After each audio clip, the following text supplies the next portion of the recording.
yapinda pakashata Jehovah ndirangarire iwo Jehovah ndirangarire iwo Jehovah ndirangarire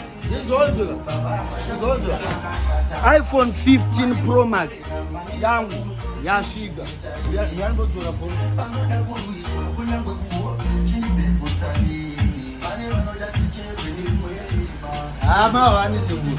iPhone 15 Pro Max yashiga izvi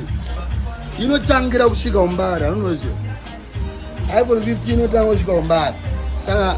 vanhu vese vanenge vakamira kuona kuti iPhone 15 Pro Max inenge yasvika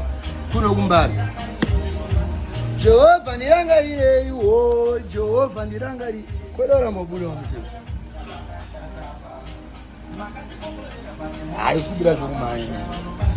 haikuramba kuita zvokumhanya anyway tazowana skill iPhone 15 Pro Max yapinda kuno nechaja yayo iyo yeclassic saka nachiushandisa imwene tumaleni ameni kuita sei iyo yapinda iPhone 15 Pro Max mozonibvunza kuti yakaita sei zvifamba sei Jehovah ndirangarire